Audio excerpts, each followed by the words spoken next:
People who have worked out at sea, what's the creepiest thing that's happened? Before we start, don't forget to subscribe to the channel so you don't miss the next videos. I wish you a pleasant viewing experience. Story 1. Came across a boat in the middle of the night that was just drifting, no lights. We shined a spotlight over and tried yelling but couldn't see anyone. The boat wasn't sitting correctly like it was taking on water. We launched a small boat and I was part of the crew that went over. My buddy and I jump on board and we bring a dewatering pump with us. He starts setting up the pump and I went into the cabin to look around. It smelled terrible. There was a ladder that went down inside the ship. I shined my flashlight down the ladder and there were several people looking up at me. Not going to lie, I screamed. My buddy came running in. The whole inside was packed full of people. We start getting everyone out and ferrying them over to the ship. When I thought everyone was out, I noticed 3 people still down there. They were dead. Once I was back on the ship, I went to speak with the translator we had on board. He had been assisting providing water and medical attention and talking to everyone trying to figure out what happened. He told me the people had paid someone to take them to the U.S. They were told to stay below and not come out no matter what. He said they were underway for about half a day when they stopped moving. The engines and power shut off, and then it was just quiet. Out of fear, they stayed below as they were instructed. This was 3 days before we found them. No sign of the so-called captain. Best guess is he took everyone's money and left them to die. Story 2. So it's actually pretty common. But you'll see ghost vessels boats that are undamaged but have no souls on board. In the middle, and I mean middle of the sea. The reason for these tend to be pretty dull. They are normally people-private boats. They've had bad weather and snapped their lines and just drifted. Still is creepy when one goes past in the middle of the night hundreds of miles from land. Answer. I remember a ghost ship being found when I lived in Marathon in the Florida Keys in the 70s. It was actually dragged into the Coast Guard base, which was about 2 blocks from where I lived. I was 7. It was completely covered in barnacles and seaweed, the kind like shag carpet that grew on piers and columns. It was creepy as hell to see, just a green slime-covered mass in the shape of a yacht or trawler. The story that came out the next few days was wild. Apparently it was found wedged in a mangrove island after a terrible storm, where boaters swore it wasn't there the day before. When the registration numbers were located, it was determined that it was a yacht that had been declared lost 2 years before, with a crew of 4 bones were found in the hold, but I can't recall if it was whole skeletons or whatnot. The thing that stuck out to me was that it was declared by the Coast Guard that, by the condition of the seaweed, barnacles, and overall structure, that the boat had to have been underwater for the majority of the 2 years. How a huge yacht goes missing, apparently underwater, and then ends up in a mangrove island in 7 feet of crystal clear water, having not been seen anywhere in the vicinity, seemingly overnight. Where had it been for 2 years? If it was underwater, how did it end up in shallow water overnight? The water surrounding Marathon was shallow, absolutely clear, and would show a dingy if it was underwater. Forget a yacht. Still sticks with me. Story 3. The only time I was ever on a ship was actually a cargo ship, and it was for a program for my business class. Basically, you got to shadow several people and see a product's full journey. Like I started at a farm, went to a trucking depot, then a dry goods warehouse, then a cargo yard, then finally a cargo ship to China. Can't get off the ship when it gets there, so that was the end. Then catch a ride back on another cargo ship. Trip was very informative. The creepy thing, though, was it's 6 a.m. and the ship blades its horn. We are out somewhere in the Pacific and then slows down over the next 20 minutes. I made my way up to the guy that was doing the program, and he's talking to the captain, and the captain is clearly pretty freaked out. This is the absolute middle of nowhere, and there's a tiny coral island with no trees or vegetation, just a fudge load of birds, and a cargo container next to a tent. The ship is hardly moving at this point, and the captain calls out over a megaphone to see if anyone is there. After a minute, a guy who's clean-shaven but wearing clothes worn to rags island, a deep tan, wobbles out of the cargo container. Captain yells out if the guy needs help. He says something, but they can't hear it. A guy volunteered to go out to him on an inflatable boat. He climbs down the rope, gets on the boat. Meanwhile, the guy is just sitting on a bucket. He goes all the way over within 20 feet of the guy. They talk for a few minutes and he comes back, climbs the ladder and goes to the captain. Captain asked what the guy said. Guy goes, he said he's good.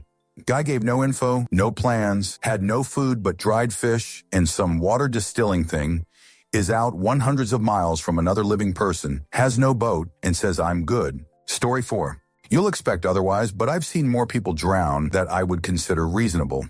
It's always the same cycle. People get overconfident and don't bother wearing protection. PPE. Then one day someone slips and falls to the water. Survival depends on the weather. Port reacts like a beehive. Suddenly everyone is hyper aware of PPE. But 1 month later, everyone has forgotten and no one wants to bother with the tedious process of properly fitting a life jacket until someone falls again later and we repeat the loop. Answer: I watched a friend who was a triathlete and could swim for miles nearly drown in an in-ground pool.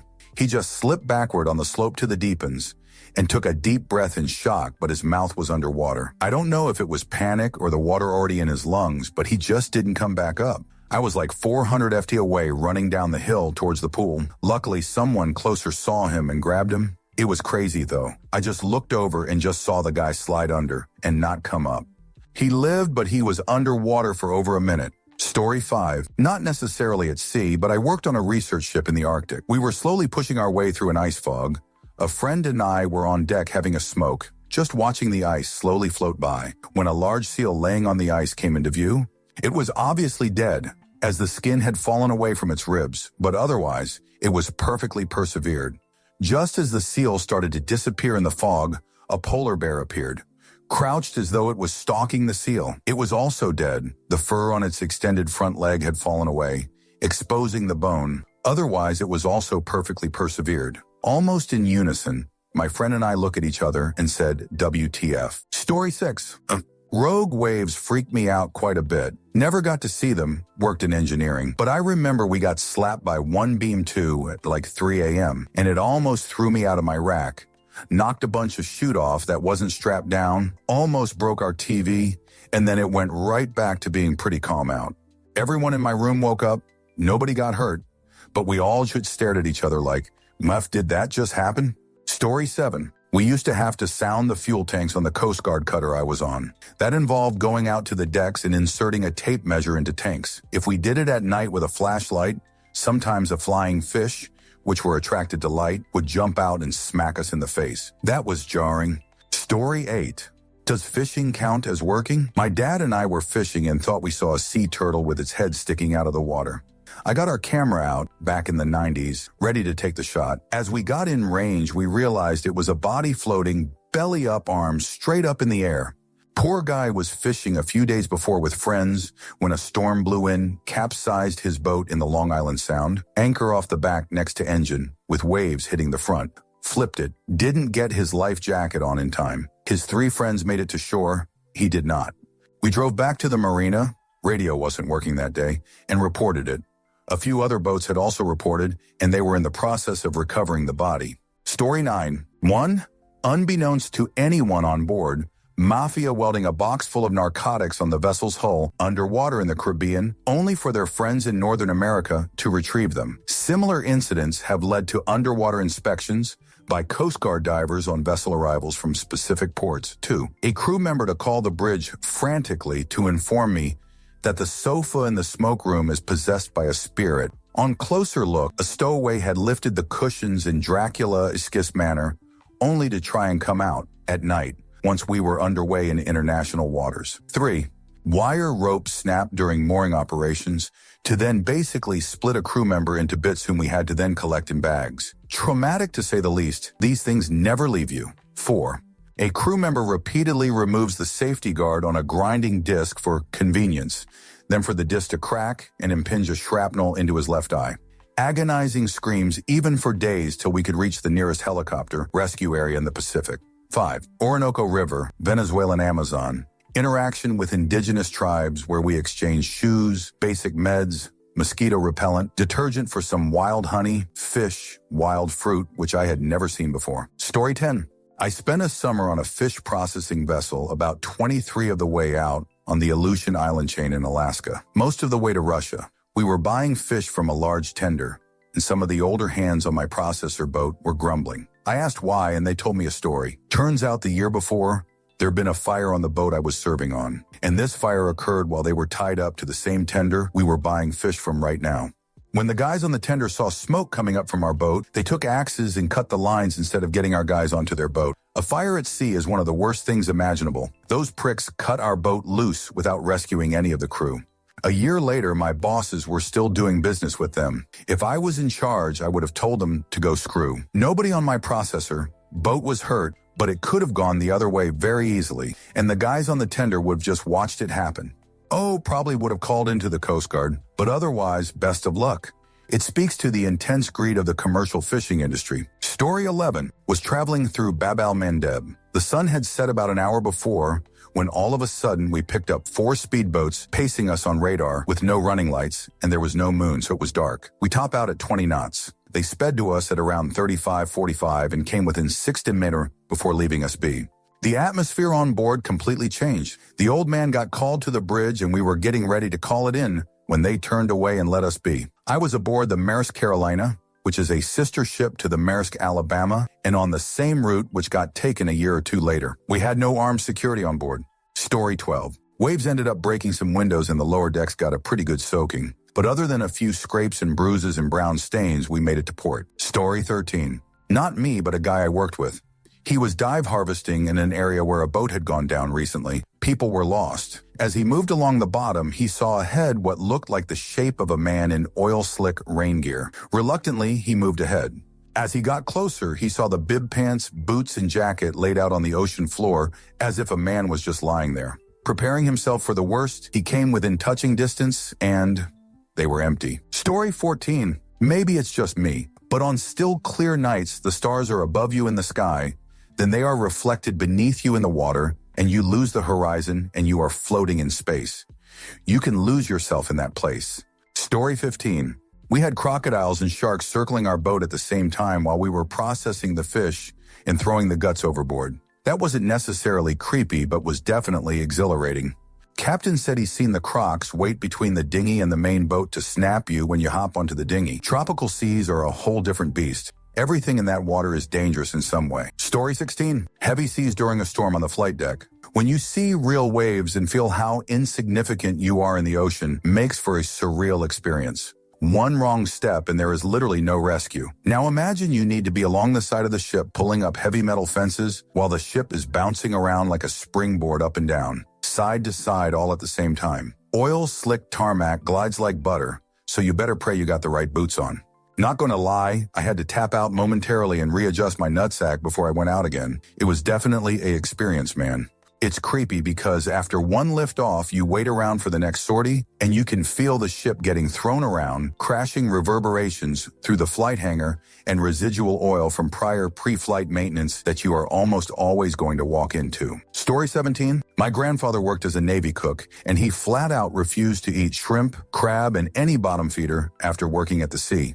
He always said that whenever something dies, they're the first to start scavenging. It made me wonder what exactly he saw getting eaten by them that made him so viscerally sickened by the idea of eating any of their kind. Story 18. I saw the Deepwater Horizon on fire the night it happened. I guess I wouldn't call it creepy. Sobering and awesome, original definition, are more accurate descriptions. Just a massive structure completely covered in flames against a black backdrop. We weren't allowed closer than a mile or so, IIRC. I can't imagine what that would have looked and felt like from up close. Story 19. My cousin worked on prawn trawlers in the Gulf of Carpentaria off North Queensland for 3 years in the 80s. Really good money, but hard work when they would stay at sea for weeks offloading into a mothership. The last season, they returned to port with one less crew than they left with. The official story was he was washed overboard in a storm. Took over 10 years before my cousin admitted the bloke was an arsehole that regularly picked fights, but made the mistake of pulling a knife on an old sailor. They tipped him overboard. Captain announced that the work would be a bit harder, but they would get the dead guy's share in the pay. Story 20. Out of sight of land when the water suddenly went glass smooth as the sun was setting, and a crew member got floor psychosis and was fighting to step off the back swim deck onto the floor, i.e., the surface of the ocean he was convinced was actually land. He had to be handcuffed to a bunk and force-fed Valium, and we turned back to drop him off to the nearest port while he screamed about how the boat wa'n't real. If he had bolted even a few seconds earlier, he would have likely died. Story 21. My father was in the Navy in the late 70s. His carrier was traveling through the Bermuda Triangle, heading for the Mediterranean. He was on the flight deck one night when all power on the ship suddenly died. Even people's watches stopped working, apparently. About this time, he and other sailors noticed 2 lights in the distance, unmoving, and about 100 feet above the water. The lights were visible for several minutes before they disappeared. My father didn't see them disappear, but others swore they saw the lights quickly descend into the water. In any case, after the lights disappeared, the power returned to the ship. My father doesn't believe in UFOs, stories about the Bermuda Triangle, or anything else supernatural. Well, he does wish that Bigfoot was real, LOL. But to this day, he has no explanation for what happened. All he knows is that, in those few minutes, he experienced a strange sense of accepted dread that he's never felt before or since. There was a time where I thought he was just bullshitting us kids, even though he isn't that kind of guy. But when I was a teen, he had a mini reunion with some of his old Navy buddies, and they talked about it, even getting into a debate about whether it was aliens or some sort of secret military tech being tested. Answer: we were up in the Arctic Circle, hanging out relatively near a Russian ship, just aggressively minding our own business, when the bridge called over the PA for our Russian translator to come to the bridge. 3 seconds later, we dropped power. The standby generator failed to start automatically, and we just sat in darkness for like 3 minutes while someone had to run down and manually start it. Found out later the translator was called up for some weird radio traffic that stopped 5 seconds before we lost power. The translator said the radio traffic was mostly nonsense. Everyone on the crew pretty much decided we just got hit with a new turn everything off weapon with absolutely no proof. It was spooky though. Story 22. Another one. USS McInerney off the coast of Ecuador somewhere. Our helo was out looking for substances boats, so we are all on the flight deck getting some sun, fishing, or generally not doing anything. Suddenly, the ship's engines stop and everything shuts down. Good thing it was smooth as glass that day. About 20 minutes later, I noticed the helo doing the lost comms signaling. It wasn't just the engines that died. It was everything. Story 23. Stepdad built and chartered 40-foot boats to go fishing in the shallow ocean in deep-sea fishing. Past the continental drop-off where you fish mahi-mahi and king mackerel and stuff. Group books a trip. Group is remembering a deceased friend who wants his ashes spread in the deep sea. They leave the docks. Once land disappeared, a small black cloud formed above their boat. It got bigger and bigger, darker and louder, but it only stayed above their boat. Blue skies around, but above their boat was a very dark and pissed-off cloud. The cloud follows them, thundering, making equipment go haywire, 20 years ago for what it's worth. My stepdad said, "We are here. Throw this angry mother over." They spread his ashes. He said the minute they spread his ashes, the thundering stopped, and within 5 minutes, the sky was perfectly clear. He is not one to believe in spooky stuff, but he said, "I had no explanation other than that son of a meanie was pissed off about being dead." Answer: I have an ashes story.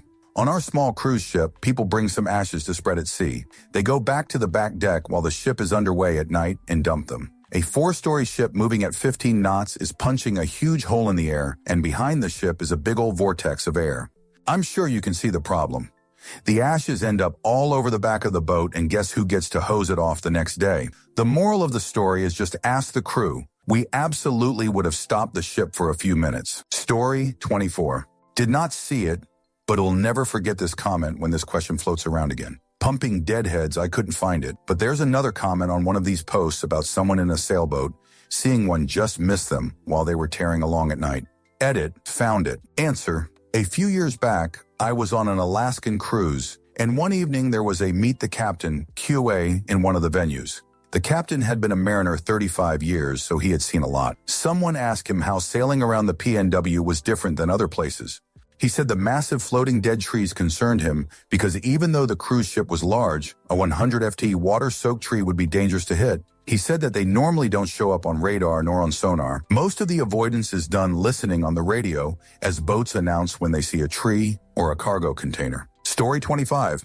I worked on a dive boat that took customers out for the weekend. Someone has to pick up the lights after the night dive. I've been alone on the seafloor 100 miles offshore in 100 FT of water with just some flashlights and a 19-cuff spare tank.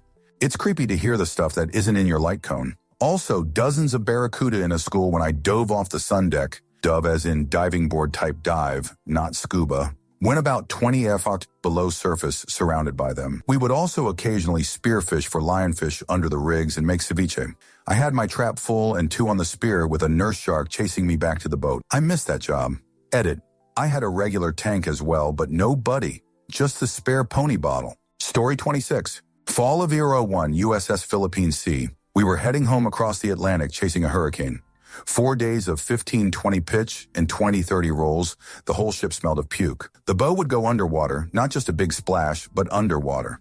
If you went to the forward part of the ship, you could go up and down ladder wells in one step, if you timed it right.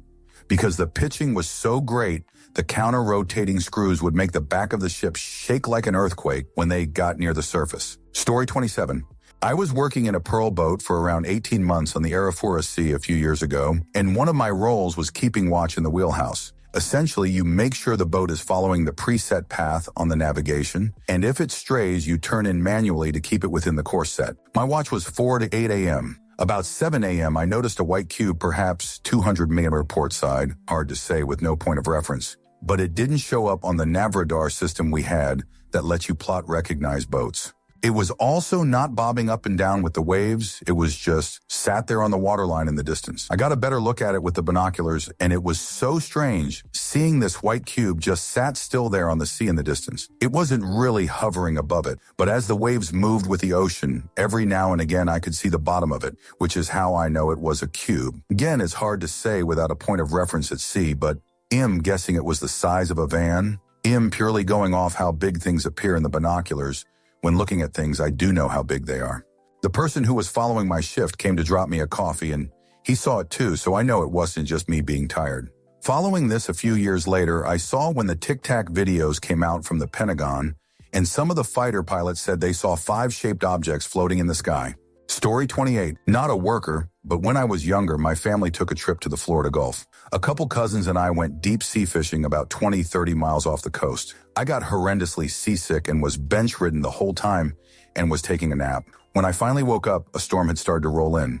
I remember looking out at the back of the boat and seeing the sky turning an ominous dark gray and the water just turned black. The waves were starting to get pretty intense. And the captain was all right, we really need to get back before this gets to a point where we can't. I never liked open water, and that experience just made it all the worse. Story 29. This wasn't even out at sea. It was on a small coastal town about 30 miles north of Boston. There's a point off the main beach of this town that features a curved line of rocks extending into the ocean. It's sort of a quarter moon crescent shaped formation that he doesn't extend into the water more than 25, maybe 30 feet at the most. However, there's an underwater cliff, and the depth of the water at the furthest point out is deep enough that you can't get to the bottom what you specialized scuba gear, as in regular scuba diving equipment, isn't enough. Something to keep in mind, if it isn't low tide, you can't get to this point without getting your feet legs wet, about up to your knees. So, a handful of us are out there on the furthest point. It's a popular spot for locals to saltwater fish. I just watching the fishermen and doing nothing but enjoying the experience when I hear a fisherman give a soft but defeated "oh." It's difficult to describe because "oh" isn't typically associated with a terrified reaction, but you could hear the absolute overwhelming duress in his voice, like it was quiet because he couldn't catch his breath well enough to say more or say it louder. I turned to look, and there was this sea creature that was bigger than a bus, with fierce Jurassic Park-esque spots that were so close together they looked like stripes on first look. This thing was about 3 feet from the rock and riding right on top of the water. The most terrifying part was its mouth. It was big enough to swallow a sedan whole, and its teeth, they didn't even seem like real teeth. They were like a sci-fi horror uni-teeth in which the top and bottom were connected along the sides of its gargantuan mouth. I fully understood the first fisherman to spot it being unable to give more than an almost delicate "oh," as this didn't look like anything I'd ever even heard of before. This was monster from outer space, but this wasn't a movie. It was right there in the water in front of me. I half expected someone to pop out of the back of the thing and scream, "April Fool," as it didn't seem possible such a creature really existed. Turns out it was Baskin shark, giant, fierce-looking, but it's a plankton-eating gentle giant. I'd heard the name before, but never so much as seen a picture of a Baskin. And I guess neither did most of the other people there. For a few moments, we all stood there terrified, wondering what in the name of Alien versus Predator was going to happen to us. Finally, one of the older fishermen on the rock informed us what it was and assured us we were in no danger. I believed him, but was still trembling for the rest of the night. Story 30. When I was in the Navy, we were just off the coast of Italy at midnight. It was dark night, and you couldn't see any lights from the shore at all. No stars. At some point, we passed a long boat, basically an extended rowboat. It had no superstructure or anything. It had a light on. Ship's captain told us that that was a guy fishing and the light would attract fish or whatever. So yes, whoever it was in a completely exposed boat about 10 or 12 miles offshore in a completely dark night, and they had a light on to attract things. Story 31. I was with my grandfather fishing off the coast of Oregon. A whale surfaced under us and lifted the whole 50 boat out of the water. A big black eye was looking right at us. Grandpa reached over and petted it. I about passed out. Story 32. Response to the Great Tohoku earthquake and tsunami. The debris fields of people's lives washed out to sea. Roofs of houses, sheds, furniture, picture frames, overturned boats, everyday items, just adrift. Knowing that over 15,000 people were washed out to sea, eerie. Story 33. I had a humpback whale surface on the side of the race yacht I was delivering up East Coast Australia. I rub along him, and it caused 100K in gel coat damage. He blew his blowhole, and I got covered in whale snot. Well, stink water anyway. Story 34. About 75 miles off the coast of Maine, on a 55-foot sailboat. No wind at all, just fog so thick we could barely see the bow, and dead silent. Suddenly, there's a disturbance in the water to the side. A giant series of bubbles, and the boat lifts and starts sliding into the bubbles. It lasted just a few seconds, but stopped as quickly as it started. We tried convincing ourselves it was just a whale bubble fishing. Didn't really work. Story 35. I worked on a scallop boat and someone dredged up a half-decomposed shark. That was the day I learned that a half-decomposed shark's head looks concerningly like a human torso at first glance.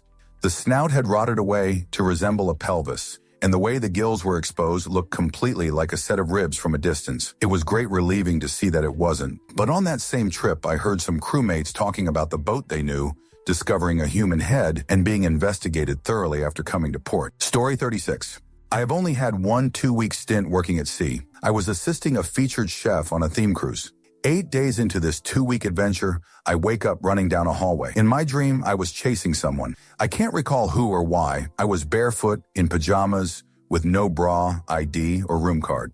I was embarrassed of going to the guest services desk to request a new room card. For context, I have been known to talk in my sleep, but I have never sleepwalked before or since. Story 37. The total, complete, absolute darkness that is the sea on a moonless night.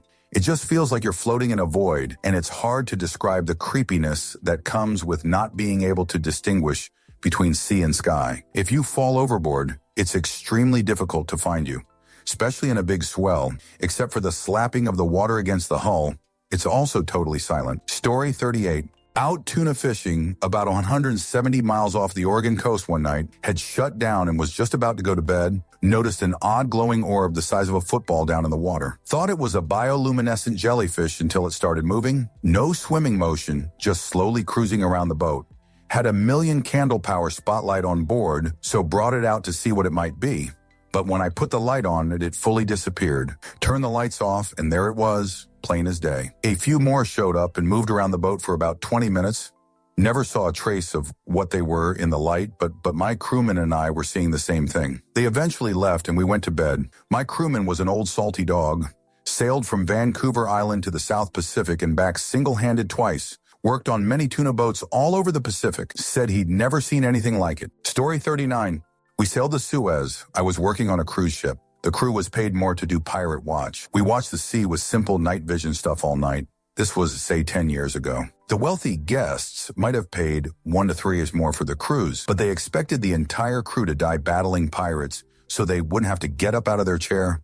The mindset was so sick, they wanted you to die for them, but they also wanted to witness it, or else they had not gotten value for money. Story 40. Not me, but my husband always talks about the time he was a deckhand on a NOAA research boat when he was young and spry.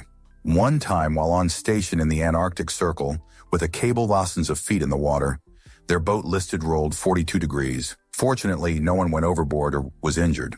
Makes my butthole pucker just thinking about it. Story 41. I watched a seal deliberately torture seagulls once. The seal had caught and eliminated a fish, which he used to attract seagulls. Then he grabbed the seagull and held it underwater for an extended period of time before releasing it. It looked like he was having fun. Story 42. My dad was in a small flotilla of minesweepers in WW2 off the coast of Iceland. They were in the middle of a sweep. They passed a downed and floating German aircraft with a pilot frantically waving to them for rescue. They had to sail right past and leave him to his fate because of the very real possibility of U-boats. Fast forward 65 years, and my dad wept on his passing bed about leaving the poor guy to die in the icy Atlantic waters. Story 43. Arnie. 5 fires, 1 passing. 3 men overboard, rescued. 2 deaths by natural causes, cleared out the food freezer to put the bodies in until we reached port. Rescued 11 men in a lifeboat whose ship sank days earlier. Rescued 4 crew of a helicopter that crashed in the water. Got caught in 2 typhoons that beat the crap out of our ships. Another typhoon broke all our mooring lines in port and threw our ship across the harbor to slam into the dock. Just missed getting slammed by the 2004 tsunami by a few hours. Stowaways from East Africa will hide anywhere. You can never find all the crazy places they hide.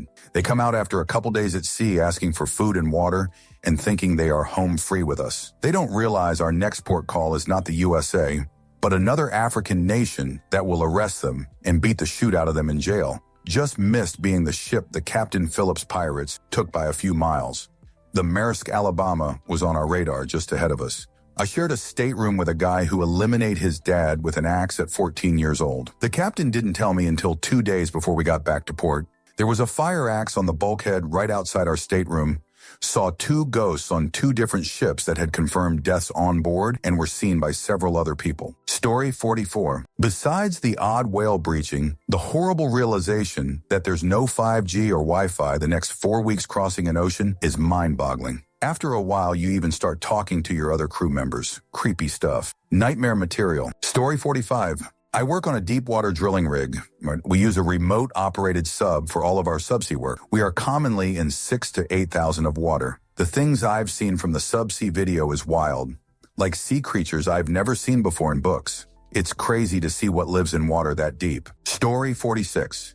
I have posted a few here before. I worked on research vessels for about 15 years. This is going to get lost in the middle of the comments, but that's probably for the best. This isn't some made-up crap about ghosts and ghouls and mysterious lights and sea monsters. On its own, it's not that scary, but the implications are, we were doing a project in the British Virgin Islands. It was subcontracted by the Royal Navy, so I can't tell you what it was. Now it was about 2 weeks into this 6-week project when we saw something floating on the surface of the water. At first we thought it was a seal, or a shark, or dolphin. We had found one a week before, caught in illegal fishing nets, so one of the crew hauled it up. It wasn't marine life. It was a girl about 11 or 12 years old, naked dead, and had been for at least a day. Almost immediately the captain came over screaming and yelling at us to toss her back. He was fudge terrified. This was a brave man with 30 years spent at sea. He had guided ships through storms, sailed across oceans, even spent 2 days on a lifeboat after his fishing boat sunk. So he wasn't someone to be scared lightly, but this dead girl fudge terrified him.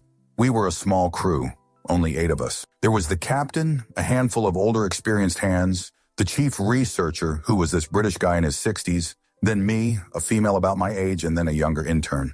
The British guy started to argue and the captain got in his face, squaring up to him, shouting stuff like, "You do not want to mess with this. You do not want to touch this. We didn't see her." He wasn't angry, he was terrified. Whilst we were arguing, one of the other crew threw the girl back into the fudge water, a dead 11-year-old girl, and he just tossed her back overboard. At this point, the captain calmed down somewhat. He refused to tell us what the fudge was going on, but just kept saying, "Trust me, we do not want to get involved with this." Afterwards, me and the intern and the other researcher my age were talking about it. The intern spotted what I didn't. The girl had ropes around her hands and deep cuts on her ankles caused by rope. Some fudge had tied her up, weighed her down, and thrown her overboard. I am guessing the rope around her legs snapped or came loose or wasn't tied properly. Now, at first I thought this was something cartel or gang related, and the captain knew that, and that is why he was so scared. But a few years later, the news about Epstein Island broke, which made me reconsider. What if Epstein Island wasn't the only one? What if there is another out there? And if there is, considering we fished a takedown girl out of the water, it's even worse. Story 47. Not me, but my parents. My dad was in the Coast Guard, so he often had to pull bodies out of the water. My mom also came by a body in the water as a kid. She was on a boat or dock, not sure which, with a friend. Story 48. Watched a few seals floating on their backs, slowly eating fish that they lay on their bellies. Even saw a whale, I think, come up and swallow a seagull in one gulp. It wasn't warm water, so I doubt it was a shark. Story 49. In one of the On a platform in the Persian Gulf in the pitch-black night, heard a motor revving hard out in the water, but couldn't see anything, not unusual. There was plenty of fishing boats, but they were white, and you could normally see them with a flashlight. I shone my flashlight out on brightest setting and could see a large black submarine diving as it was approaching straight for us. It was surreal, and I had to give a report to Aramco the next day as it was Saudi waters and they told me it was most likely an Iranian sub watching us. Story 50. Doctor should have went to bed. Instead, I get big fudge waves, icebergs that are way too close, and some 100-foot tall thing looks at me. Good thing I wore the brown pants. I was on a cruise with my family. Wife, 2 kids in middle school, a few years ago. Departed from Seattle, did the inside passage. Early June, beautiful weather the whole time, clear skies, a little chilly around Vancouver Island, but that's pretty normal. On the last night, going back around Vancouver Island and into the Strait of Juan de Fuca, we start seeing just a crazy amount of lightning over the island. Dark clouds, very ominous. I check the MAL channel and then the weather channel, and we're going right into it. Get to it an hour or so after dark. I'll preface this bit by saying that I thought I'd seen rough seas before. I grew up on and around boats since I can remember. Parents were military, so we moved around, but I spent my teen years on the east coast of the U.S. I've been through a tropical storm in the Keys, mainly cause my dad's the type to not trust weather reports, i.e., a little dumb. In a 20-tour knockoff Boston whaler. Spent a ton of time in the Chesapeake Bay, crabbing and fishing for flounder and stripers and such. Seen seas in the 15-25 range, so I thought I'd seen some rough conditions. I was incorrect. It got dark as fudge as soon as the sun went down. We had a balcony room because I am, A, a fancy meanie, and B, horrified at the thought of getting stuck in an interior room in a COVID lockdown.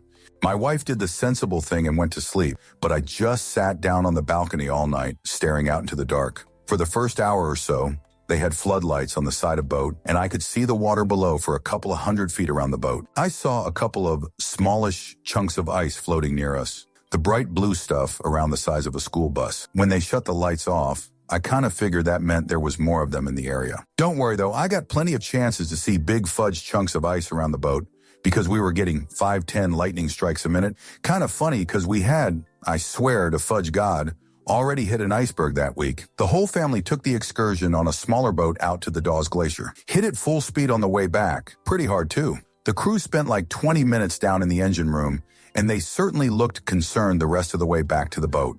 Kids were a little worried, but I told them there's nothing to be worried about until the crew starts passing out life preservers. Me? I thought it was neat. Super good 2 truths and a lie material. I'm on the 10th, 11th, I don't know, something with 2 digits, floor of the darn cruise ship, and I'm seeing water hitting the balcony glass. I'm guessing the swells are in 30 feet. Found buoy data in the region with a max wave height of 14 meters, which seems fudge crazy. No idea how big the sea actually got, but I really thought the boat was going to break in 2. In the middle of this, I see this light that's at least as far above the ocean as I am. I'm sober during this whole thing, by the way. It's moving up and down and moving its beam around horizontally. It came towards the boat, looked right fudge at me and left. No fudge idea what it was. Nobody else I talked to saw it. Pretty sure I had a really fudge vivid hallucination. Yeah, but I'm a middle-aged dork, so you bet your jerk was taking pictures. I keep my receipts. Check them and tell out me I ain't creepy as hell. I first thought it might be a lighthouse, but we were 40 miles from land, and I'm pretty sure lighthouses aren't into staring contests. My current theory is Canadian chopper pilot who likes fudge with people. Story 51. A drinking buddy of mine has been a commercial fisherman for years. One day I asked him what was the creepiest thing he ever pulled up in his nets. His answer, a woman's hand cut off at the wrist with her wedding set still on her finger. Story 52. When I flew for the Coast Guard a couple of years ago in the Caribbean, we detected a small open boat on radar. It measured no more than 3 meters in length. We flew towards it and eventually picked it up with our optics. Zooming in, we saw 2 or more very decomposed bodies in the boat. We looked up the faded registration after our return to base and discovered the boat was a local fishing boat registered in Western Africa that had been missing for a few months. It was smack in the middle of the Caribbean Sea. Eventually, a cutter was tasked to collect the boat and tow it back, but it was decided to scuttle it. Story 53. Not me personally, but a reminder of perhaps the bravest in both world wars, Merchant Marine. Off watch and sleeping with the creepy thought that you could be torpedoed anytime? What kind of courage? Story 54. Spent weeks in a ship once, creepiest thing, hearing footsteps in the empty hallway at 3 a.m., only to find no one there. The ocean's isolation messes with your mind, and sometimes it feels like you're not alone, even when you really are. Story 55. That kind of stuff often happens in the Mediterranean, and it's popular policy in Europe to sink the ships with the people inside, but states don't often do it, at least openly, because it's very illegal, but they keep dog whistling to voters about it. Story 56. I remember a ghost ship being found when I lived in Marathon in the Florida Keys in the 70s. It was actually dragged into the Coast Guard base, which was about 2 blocks from where I lived. I was 7. It was completely covered in barnacles and seaweed, the kind like shag carpet that grew on piers and columns. It was creepy as hell to see. Just a green slime-covered mass in the shape of a yacht or trawler. The story that came out the next few days was wild. Apparently it was found wedged in a mangrove island after a terrible storm where boaters swore it wasn't there the day before. When the registration numbers were located, it was determined that it was a yacht that had been declared lost 2 years before, with a crew of 4 bones were found in the hold, but I can't recall if it was whole skeletons or whatnot. The thing that stuck out to me was that it was declared by the Coast Guard that by the condition of the seaweed, barnacles, and overall structure that the boat had to have been underwater for the majority of the 2 years. How a huge yacht goes missing, apparently underwater, and then ends up in a mangrove island in 7 feet of crystal clear water, having not been seen anywhere in the vicinity, seemingly overnight. Where had it been for 2 years? If it was underwater, how did it end up in shallow water overnight? The water surrounding Marathon was shallow, absolutely clear, and would show a dingy if it was underwater. Forget a yacht. Still sticks with me. Answer. There's a possibility it sank near in the mangrove swamps. Those areas are shallow and deep all at the same time. Very likely it had gone loose from its original mooring during a storm or something and ran around there. Then partially submerged, it got stuck in the mud. Another bit of weather, after many I'm sure, happens to pull it up, enough water drains out, and the wreck floats in. Just for context, I was in the Coast Guard for over a decade, and boats do weird shit like this, especially with weather stirring up what's floating around out there. Your story made me think of a kind of funny situation I saw in Galveston back in the day. A storm came through and caused a small tug or fishing boat of some kind to collide with the pier it was moored on, tearing the hull and partially capsizing it. It happened at 3 or 4 in the morning, and the marine response folks on duty rode out to check it. They determined it was still secured, even if half sunk, and that there was no pollution from the fuel tanks, and would come back later in the morning with the owners. When they returned, the boat was gone. The CG contracted a company to do side sonar to find it. After hours of searching, particularly the ship channel, they couldn't locate it. Flash forward almost 6 months. Another storm had rolled through and we get a call that a fishing boat pulled that fudge up in their net off the mouth of the channel near the anchorage. Story 57. Someone else in this thread posted that they found a drifting empty ship and boarded it only to find it packed full of smuggled immigrants, tricked and left to die. I wonder how many of the ghost vessels people pass actually have people on board. Story 58. Modern-day mariners remind me of the experience of replicants in Blade Runner. So critical to all of our daily quality of life, yet forgotten, overworked, and in the wild, unregulated frontier of international waters. I've seen things you people wouldn't believe. Oceans covered in jellyfish off the coast of Nigeria. SOS signals passing in the night above the Mariana Trench. Story 59. Saw this exact thing, except mine didn't have a good outcome.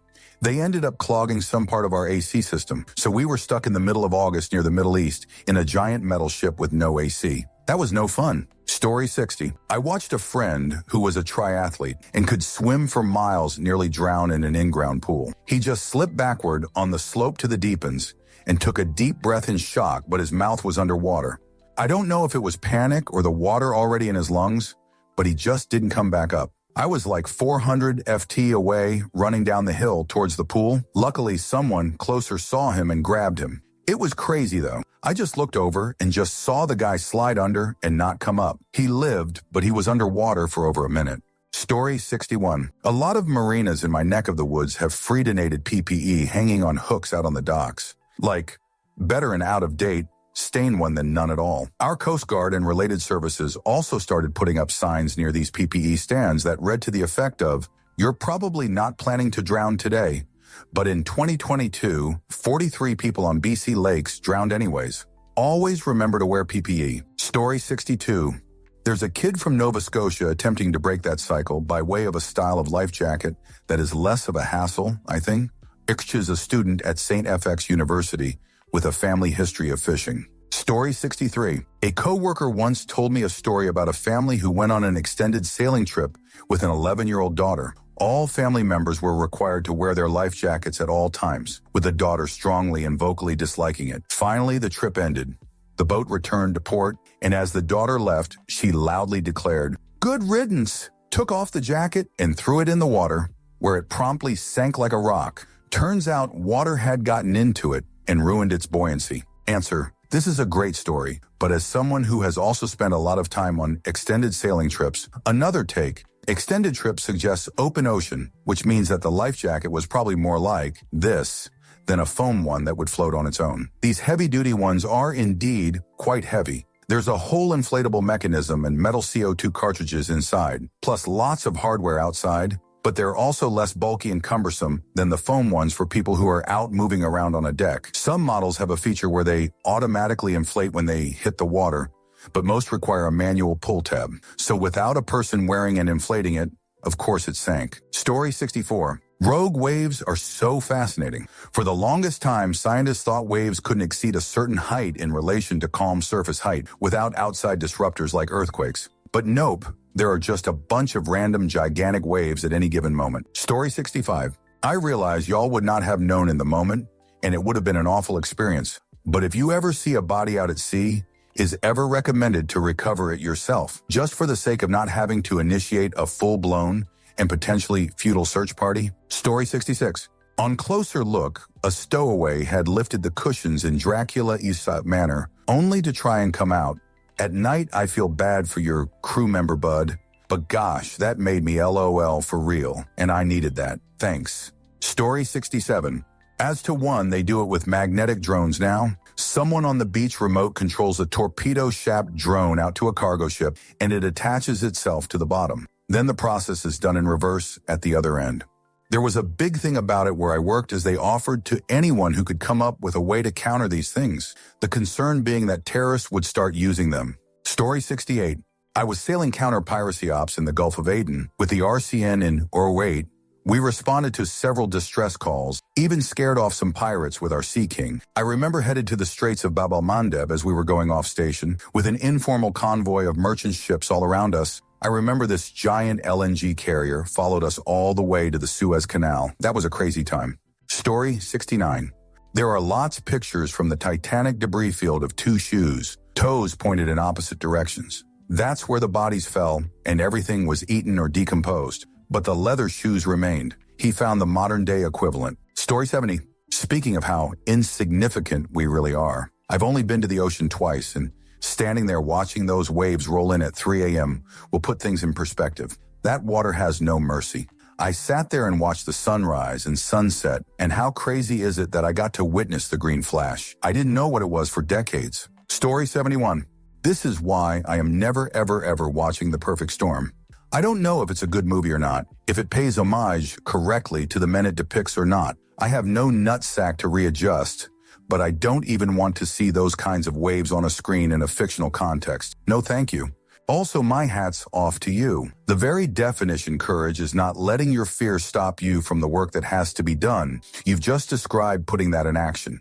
Story 72. IDK what nation or branch you served, but the U.S. Navy doesn't allow anyone on the flight deck during a storm. They'll tie down all the aircraft well before the rough waters hit and keep all personnel off the flight deck. Hell, they try really hard to avoid storms altogether. Also, we don't call it tarmac. It's non-skid, and I have never heard otherwise. Not sure what flight deck you were on, but it wasn't for a U.S. ship. Story 73. I don't know why I imagined the fight happening really fast. Then the captain looking overboard, shrugging and going, "One less arsehole, terrible. Anyway, more work and money for everyone. Yay." Story 74. We were up in the Arctic Circle, hanging out relatively near a Russian ship, just aggressively minding our own business. when the bridge called over the PA for our Russian translator to come to the bridge. 3 seconds later, we dropped power. The standby generator failed to start automatically, and we just sat in darkness for like 3 minutes while someone had to run down and manually start it. Found out later the translator was called up for some weird radio traffic that stopped 5 seconds before we lost power. The translator said the radio traffic was mostly nonsense. Everyone on the crew pretty much decided we just got hit with a new turn-everything-off weapon with absolutely no proof. It was spooky, though. Story 75. My dad was in the Navy in like 80s and I think 90s. He doesn't talk about any of it, but he believes in aliens. And yet he's a very religious person. It's not in his character at all to believe in anything like that, yet he does. Like he fully believes in them as if he knows they're real. Very odd. Story 76. That is so interesting. There is actually a theory amongst the UFO community that aliens have a base at that location, a kind off, cross, over, or portal, if you will, and the 2 lights were also mentioned. Story 77. So I had a similar experience. Last ship I was on, we were on the west coast of Africa going south around the Horn. We had some waves, but nothing too bad. I was down in the engine room on watch with another guy and it was like 1 or 2 a.m. We had cameras pointing at the smokestack and one facing forward so you could see out that were connected to a computer at the control console. Well, it was a boring night, so I was watching the camera. At night, the night vision mode turns on and any faint light is magnified. So I look at the screen and there is a light, an orb, maybe similar to what the moon would look like on night vision. As the ship would roll, it would follow the arc of the ship, standing still as we rolled. But the camera makes it look like it is the thing moving, right? Well, I was like, that's cool. Watching it rock side to side, I called my work buddy over and we were both watching it. I was sure it was the moon at this point, or some bright jerk star. But all of a sudden, as we're watching it, the light ball moves right towards the camera and fills the whole computer screen with bright light, then it zipped off into nowhere. It all happened in about 5 seconds. Very quick and freaky. I ran out to go look on the stern, and the moon was in a completely different spot of the sky. I have no idea what that was, but the way it moved at the screen as we just started watching it, like it knew we were looking at the screen, it was very weird. I asked some of the guys in the wheelhouse later on if they had ever seen anything similar, and one of the guys said he saw shoot like that pretty frequently. We were carrying dangerous cargo for the government, so IDK maybe something was tracking us? But we have equipment on board for that, so again, IDK. Story 78. Yeah, there have been reports of a massive unidentified submersible lurking somewhere in that region of the ocean. The prevailing theory is that it's a mobile underwater UFO factory which roams the ocean floor. It has some sort of mining unit which dredges up the sea floor and atomically extracts the necessary heavy metals it needs to manufacture UFOs. If a warship gets close, it perceives it as a potential threat and may shut it down or attack nearby objects. There are reports that it has stolen torpedo prototypes and other military weapons, and also swallowed up craft. There is a grain of truth to the Bermuda Triangle. It's probably an alien factory operating off the coast in the Atlantic Ocean for centuries. Story 79. Lol, I imagine deceased friend gathered with some of his deceased friends in deceased land to watch the living spread his ashes, and he said, I just thought of the funniest prank. Watch what I am about to do with this one black cloud. Story 80. I have an ashes story. On our small cruise ship, people bring some ashes to spread at sea. They go back to the back deck while the ship is underway at night and dump them. A 4-story ship moving at 15 knots is punching a huge hole in the air, and behind the ship is a big old vortex of air. I'm sure you can see the problem. The ashes end up all over the back of the boat, and guess who gets to hose it off the next day? The moral of the story is just ask the crew. We absolutely would have stopped the ship for a few minutes. Story 81. Years ago, someone I knew had passed. During his funeral, his brother got up to say a few words. We all thought he'd say a few nice things, but he started talking about his dead brother's personal issues and that people needed to use it as a lesson on how not to live their lives, etc., etc. And we're all sitting there, listening to him talk, when the wind started shrieking outside. It was blowing so hard that you could hardly hear the brother speak. The windows rattled, the roof and walls shook. It got so bad that at one point, I thought the entire hall would collapse. But once the brother had finished and stepped away from the pulpit, the wind immediately died down. Though I do love ghost stories, I've never truly believed that ghosts were real. I still don't, for the most part. But I'm 90 convinced that it was the dead guy's ghost that was stirring up the wind that night. Story 82. I have a nicer ashes story. My dad passed in the fall of 2017. He lived in Alaska almost his entire life, was born there before it was granted statehood. The following summer, my brother and I went up for a visit, and we and a few other family members chartered a boat to Dad's favorite fishing spot a little ways outside Seward in a little rocky cove. It was a beautiful day, which is rare in Seward. When the time came, my brother opened Dad's urn. Almost immediately, a humpback whale surfaced inside the cove. It felt like he came back to tell us he was okay, but between the 6 of us, we only caught 1 salmon the entire day. Story 83. A few years back, I was on an Alaskan cruise, and one evening there was a Meet the Captain QA in one of the venues. The captain had been a mariner 35 years, so he had seen a lot. Someone asked him how sailing around the PNW was different than other places. He said the massive floating dead trees concerned him because even though the cruise ship was large, a 100 FT water-soaked tree would be dangerous to hit. He said that they normally don't show up on radar nor on sonar. Most of the avoidance is done listening on the radio as boats announce when they see a tree or a cargo container. Story 84. Yup, we did the swim call on a Saturday. It was amazing. Next day, we were in our swim trunks on the fantail when the gunner's mate with the M14 stopped us. There were 2 very large sharks lazily swimming right where we were going to jump in. Story 85.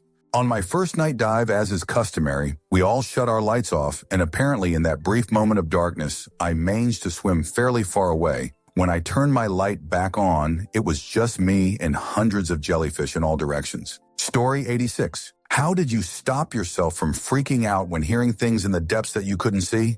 No amount of money could make me summons the bravery that job would require. You're built of something special. Story 87. I was part of a MARG that went to Norway for some operations in the 90s. Our 20,000-ton ship made 20 rolls for a day or 2 in the North Sea. The LSTs that were with us were much smaller. I don't know how they made it. We heard that one of them had a Coke machine in their mess deck break free, and it went crashing back and forth from one side to the other for who knows how long. Story 88. I sat and thought about my comment for a few moments, and I want to explain. You are inside the vessel. For me, it was a naval ship. There is light, but it is low. You open a hatch to the outside. You have some memory of the last time you opened this hatch, so your brain knows you can walk outside. But your eyes see void, pure blackness. This scent a night with moonlight or starlight. You put your hand an inch in front oft of your face and see nothing. Your friend who came with you to have a smoke laughs nervously. You light your smokes, and when you take a puff, the light of the end of the cigarette is actually bright enough to illuminate your friend. I can't explain how black the night is at sea, but it is fudge black. Story 89. I went all the way to Galveston for a vacation a couple years back. Visited one of the piers at night. Wanted to go on the Ferris wheel so I could see the city lights and nightlife on one side, and the cruise ship and cargo lights and the stars on the sea. Even sitting on shore, I realized how dark the water was against the sky. IDK, just a stark memory thinking of the sky and the sea.